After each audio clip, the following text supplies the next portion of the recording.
Acte 3, scène première, devant le château, entre le baron et maître Blasius. Le baron.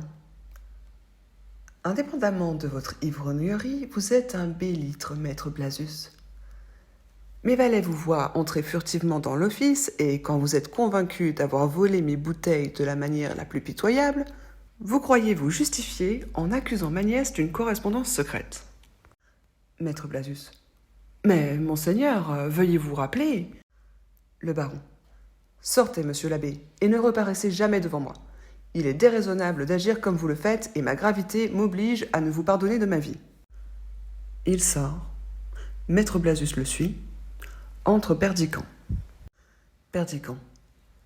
Je voudrais bien savoir si je suis amoureux.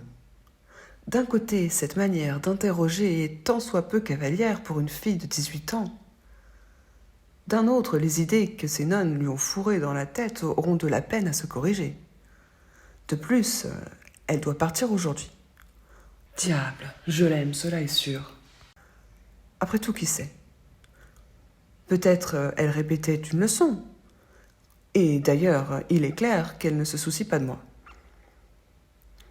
D'une autre part, elle a beau être jolie, cela n'empêche qu'elle n'ait des manières beaucoup trop décidées et un ton trop brusque. Je n'ai qu'à n'y plus penser. Il est clair que je ne l'aime pas.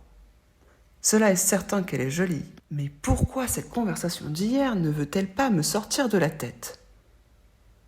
En vérité, j'ai passé la nuit à radoter. Où vais-je donc? Ah, je vais au village. Il sort. Dans cette scène, on a dans un premier temps le baron qui va virer maître Blasius. Il va l'accuser de voler du vin et de picoler, l'accuser d'inventer la correspondance secrète de Camille. Il est de bonne foi, mais effectivement, Camille, elle n'a pas de correspondance secrète avec le gardien de Dindon. Et puis, il va le traiter de bélître. Alors, j'ai la définition. Mendiant vaurien, terme injurieux de l'époque. Voilà. Ils vont s'en aller, puis ensuite il y a Perdiccas qui va arriver. Et lui, il s'interroge sur ses sentiments pour Camille. Il en arrive à la conclusion qu'il est amoureux de Camille, mais il essaye de se convaincre que non.